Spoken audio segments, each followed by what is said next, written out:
Hey, it's Bill Gross, the LA probate expert. I'm really excited to have today really a sales master who's built a huge team in affiliated business that he'll talk about, ACN, Patrick Mazer. So, Patrick, thank you so much for spending some time with us today. Hey, Bill, couldn't wait to get on here. And thank you for what you do and excited about our opportunity to spend some time together. So, give me a little, before we get into what you do, tell us a little background. Where'd you grow up and where do you live today and what's your personal life look like? Yeah, so grew up in central Pennsylvania. Now you're Been in, bragging. yeah, right. Everybody's moving to central Pennsylvania. Yeah, couldn't wait to leave there. Matter of fact, the best part of that town was the rear view mirror on the way out. But been an entrepreneur all my life. All that basically meant I never wanted a job, Bill. And 20 years ago they called you a hustler. 20 years later, you're an entrepreneur. Very nice. Mhm. Now, Central Pennsylvania, my father went to Penn State University. That's somewhere in the middle of Yeah, the state. that's So, that's how that's I grew up in Altoona, which is yeah, probably 30 minutes away, and yeah, yeah, I know State College extremely well.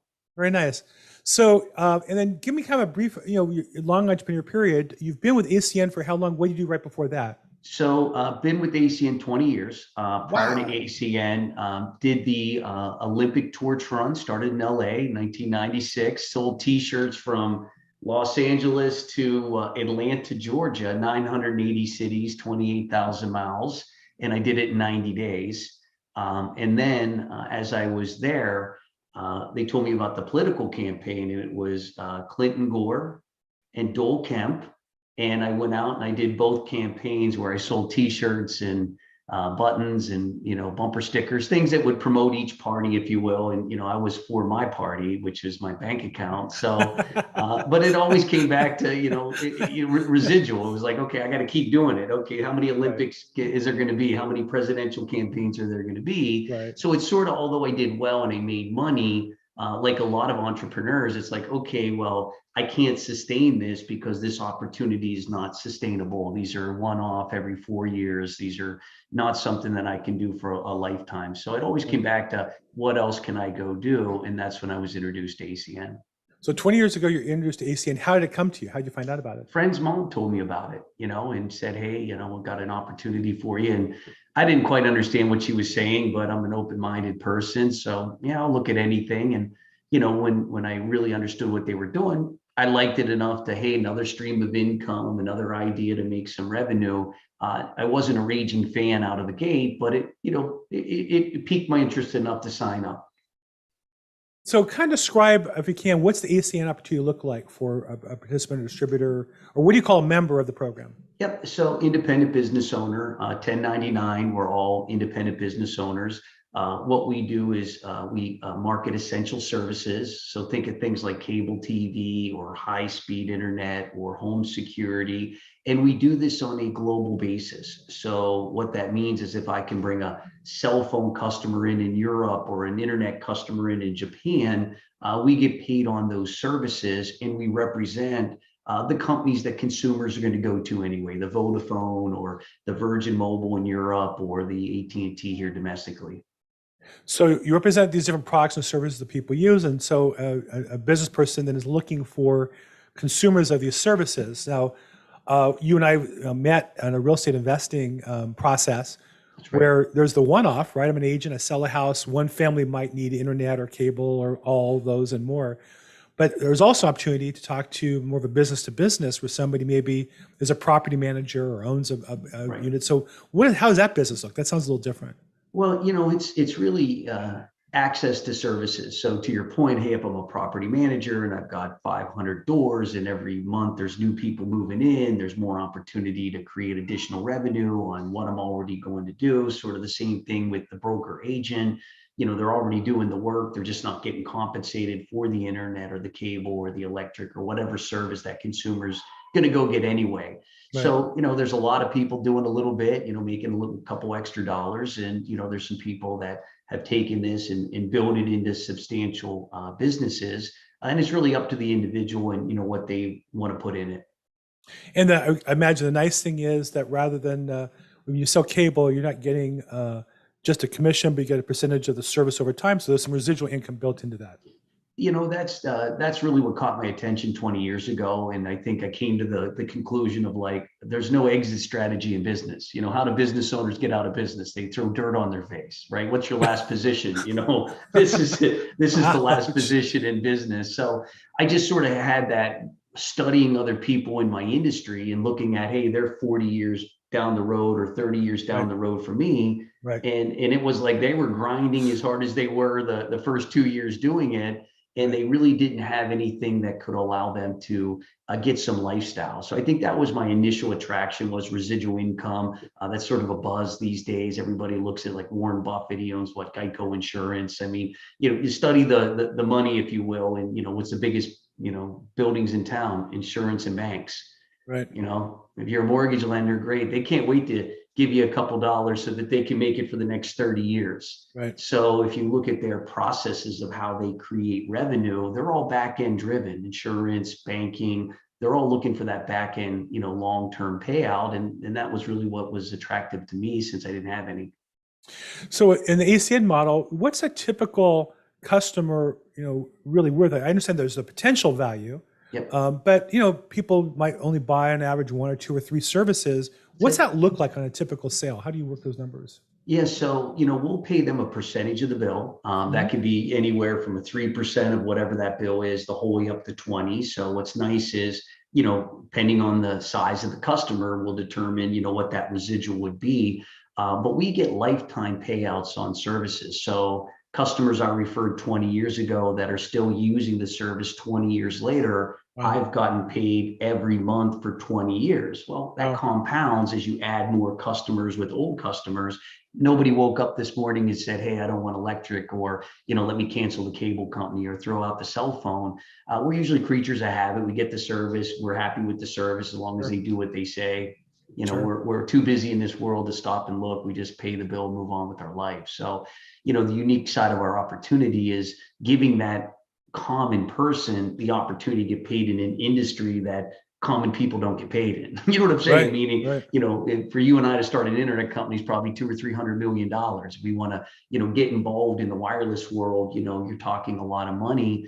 And this just gives the average person access to these big industries without having a lot of money come out of pocket. So, the thing that struck me about this opportunity, I work a lot with real estate investors who are There you looking go. for deals. And so I always find the best way to market is to create value first, and kind of what I call a Trojan horse. If I bring you value, at some point you want me to come back to you. And so rather than call you as a prospective seller of a property, if I call you and say, hey, by the way, I'm curious, have you found a way to make money on your services to your tenants? And can I show you that? It doesn't cost me anything to offer that to you. If you say yes, I make a little bit of money, that kind of pays for some of my marketing. But for me as a realtor, now we have a relationship. I've helped you already create some revenue. When it comes time to sell your property, you might at least talk to me about it before you make a decision. That's what seems to me to be the way a realtor would use this. What do you see? Hey, look, I love your innovative mind, Bill. And I think what you're saying right now is exactly what I promote, which is creating a relationship.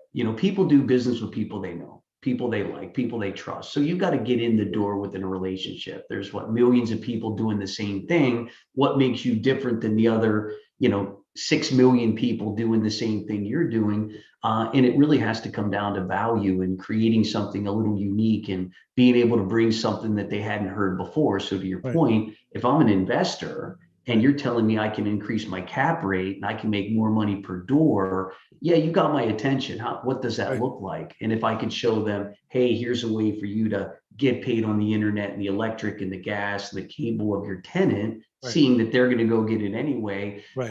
that's something that probably 99% of the population hasn't heard. Right. And I think in a market where the margins are being squeezed, again, that's not my main business. But if I'm helping you with your main business That's right. and save you a couple percentage points, perhaps, now I have some equity in our relationship, so that at least you might ask me, hey, I'm thinking of selling it. What's it worth? Or should we add on more units? And how do we do that? It creates the opportunity for those discussions because we're now in business together in a sense. A great example, I've got a high performing real estate professional, South Florida, market's extremely tight, can't find any properties. Went back to old clients. Hey, by the way, Bill, I have a concierge service. Maybe I Yeah, can help you save a little money on your internet or yeah, take a look at home security. He's gotten multiple listings because he went sure. back and gave them a call with something a little more unique than, hey, do you want to sell your property? That's exactly what I tell agents every day, which is, A, you've got to call your clients every 90 days. Right. Well, they look at me like, oh, I don't want to do that. It's so hard. I hate asking for referrals. Of course, I hate being called and asked for referrals. But if you call me out of the blue and say, hey, Bill, I know we've been talking for a little while. I got this program, might be of interest to you to save you some money. It's a dialogue. It's a valuable way to call me and to reinvigorate the relationship. And so I always look for ways that agents can feel comfortable starting with their current clients because they always want to buy a new database and they want to think about cold calling new people. And I would say the money is in the people you have already. So in this ACN, there's I guess I would consider like the retail opportunity, which is selling other people the service and getting paid the residual on them. And then there's kind of the business to business or wholesale multi-level marketing process of bringing other people into that. So describe how's ACN's approach to that? I know you guys are one of the biggest and most successful multi-level marketing companies. How does that work within your company program? So, a couple of things, Bill. You bring it up some great points. One, some people just use our opportunity to make money on services where they're not going to develop a team. You know what I mean? Like I have some pretty high performing brokers that do thousands of transactions a year that are just using us to make money on the internet and the cable and the electric. And they're not really discussing an opportunity. Hey, you need these services. We can help you get them. Great, it's a revenue in-house for the company. They're excited. But if they do decide that, hey, I'd like to introduce other people, you can build a team. You will get paid on the customers other people go out and get. So what makes us a little different is you've got the ability to make significant money on just retail. Hey, look, you need the service, I can provide it and make a residual on that service. And then you have the scalability to be able to say, hey, I've got a guy that owns, 100 properties and he'd probably say yes. Or, hey, I've got a competitor that, we compete against each other and maybe I can offer this to him and he's doing transactions like I am. And now I can make a percentage of his efforts. So, the tool can be used in whatever fashion is really agreeable to the individual. I have people that just get customers, are happy, they're making residual. I've got other people that are building teams and really understand the concept, the distribution, and want to get a little bit over a lot of customers as opposed to a lot over a little. Are you able to share how many people in your team, how many are your directs, and how deep do you go? How many people are totally involved? Yeah, so in my organization, you can go as wide as you want. ACN will pay us no matter how many people we bring in. I've got about 70,000 reps currently globally, putting on lots of reps. Our goal is 20,000 reps a month. So that's where we're aiming towards. That is my long-term goal, to sign up 20,000 people every 30 days. And because we're in 27 countries, and you can only imagine countries that are coming on that don't have the American opportunities. We live in Yeah, a very unique part of the world where yeah. you can be a janitor and a CEO in your lifetime, but if you grow up in other countries, that's not the case. And so Mexico, Peru, Colombia, as we move through some of those countries, we're getting paid on this. I mean, that's revolutionary. This is Carlos Slim. You know what I mean? He's made all the Yeah. money in those parts of the world in wireless, and now the average person can jump in and start making money in that, which is exciting as well. So you must then talk to a lot of people. I don't know about you, but I see all the time people approach me and say, hey, I want to get involved. I want to sell houses. I want to sell, whatever. People don't come to me when they're in momentum and in action. They come to me because there's been a breakdown or some sort of a problem and they want to get restarted. And it's the lack of habits that got them to break down that we have to change to get them into action. What do you see as kind of the common process for somebody to kind of relaunch or get restarted or get into action and take this from a great idea into actually helping customers and getting paid as a result of that? What do you see as a common thread in those people? Well, I think momentum starts in your mind. So, you know what I mean? The first thing is making that decision of, hey, look, I'm going to get things going. Number two, environment. coming to see you, going to an event, being around other people. There's success in proximity, is who you hang out with matters. Do I spend money to go to events? Absolutely. I am always out there sharpening my knife, as I would hope everybody else would have that mindset as well. So my experience is, if somebody is willing to go to an event, willing to take the time to say, okay, here's my plan of attack. Now keep me accountable to what I said I was going to do. What I always say is, look, commitment is doing the thing you said you would do long after the feeling has left you, because, we all get excited, but it's like, hey, 6 months down the road, can you still muster up that same level of excitement that you had in the very beginning? Right. And that's where, the champions sort of emerge, and, the ones that, try something else or move on to something else, as opposed to, hey, we got to keep going, keep growing. But there must be some days you don't feel like it, but you still do it anyhow. So the next day you will feel like it, right? That's how I am. You Bill, it's that, what do they say? Action, then motivation. If you I take think, the action and the motivation will follow. If you wait for the yeah. motivation, heck, we wouldn't do anything. There are days I would, occasionally. There are days I'm excited to get started. I'm jumping up and down, and other days I'm not. And I play the same music and I jump up and down, but I'm just not feeling it. But I got to get to work anyhow. And so for me, people ask me all the time, how do you, bring your enthusiasm to work every day? I said, well, I show up at work every day, and the enthusiasm either comes with me when I start or it comes out over time. But if I'm not there every day, it's not going to happen for sure, right? And I think environment has a lot to do with success. Look, accountability and, being around other motivated people. If I'm in your space, Bill, you're going to motivate me with your actions and what you're doing. I'm not going to watch you go out and take action and me be the guy sitting in the gym, not picking up a weight. Even if you don't feel like going to the gym, if you go to the gym, you will work out. Nobody goes to the gym and smokes a cigarette. They all go to the gym and they end up, walking on something or picking something up, because it's the environment. And I really am a big proponent of, you've got to spend time and be around people that inspire you based on what they're doing. And if you are, not in that group, that's by choice. That's, they're out there. We're not the only two guys that are chasing our dreams and, running after what we truly passionately want.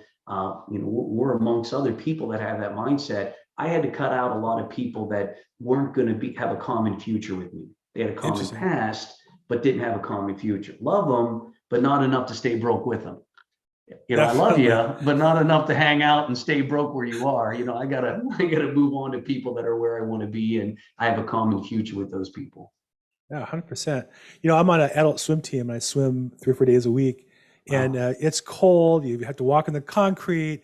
The water's cool because when you exercise, they keep it a little colder than most people might for leisure, and you jump in. But the rest of the team is going, and the coach starts yelling out the instructions.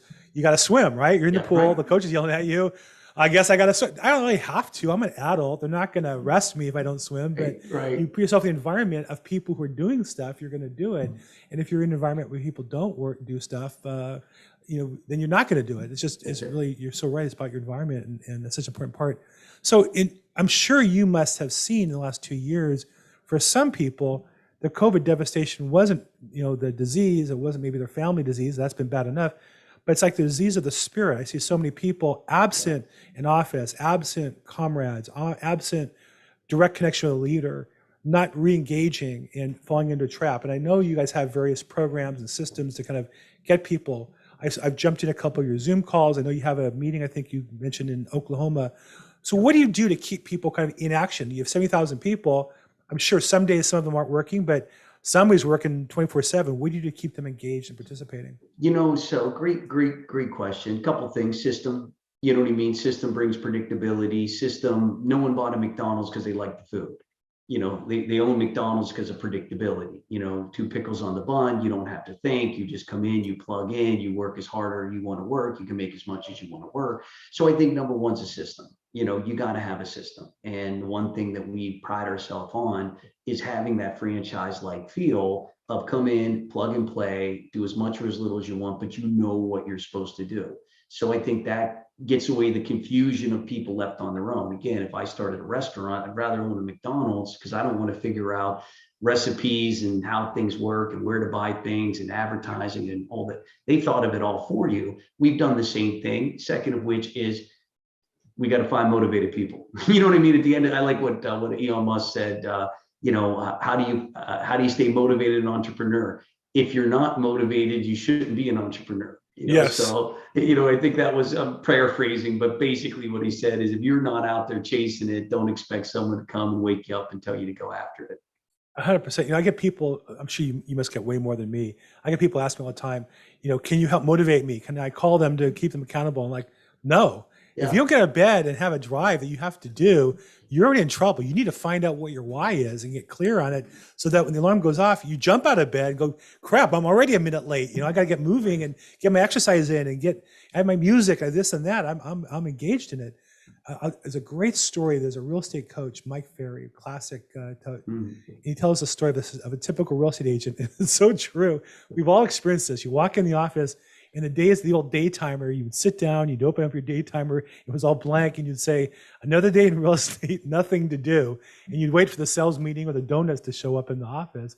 In my case, I really teach my agents to have what I call default calendar, where you should know what you're supposed to do. If your work hours are Monday through Friday, like mine are 8 to 5 daily. Now I sometimes do afternoons and change it around, but basically 8 to 5, I'm working every single day. And my calendar has the blocks of what I'm supposed to do. Is there some sort of equivalent system, or do you advise ACN distributors to have a basic format of their time schedules, or how do they handle that? Yeah, so to your point, I think all of us, have limited time. It's only so much: family, health, finance. There's only so many hours in the day.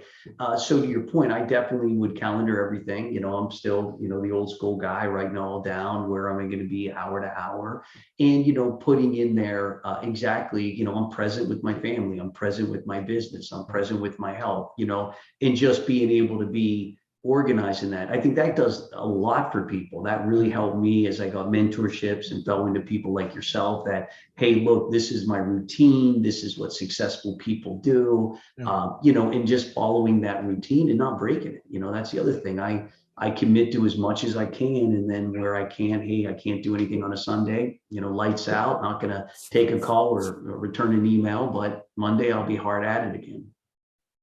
Fantastic. Well, look, I really appreciate the time chatting with you today. Obviously, I'm an ACN distributor, just joined up, and I'm kind of learning my way through the process. If somebody wanted to participate with your team or group, what's the best way to plug in?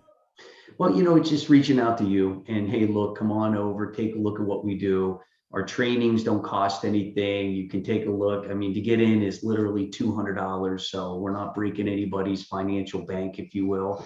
What we've done in the real estate space is created the concierge service. So we've been having a tremendous amount of success with that, just because it's residual, it's things that you're doing. What I notice in the real estate space from an agent is you're quarterbacking and everybody's getting paid the title, the mortgage, the carpet cleaner, but you're only getting paid once, but although you've orchestrated the whole thing, Right. We can show you how to get more bites on the apple, if you will, more ways of making money off the same piece of work that you're already doing, and creating that long-term relationship with your clients, so that when they do want to list and sell again, they're thinking of you, to your point, because you're already creating revenue on other things outside of that transaction.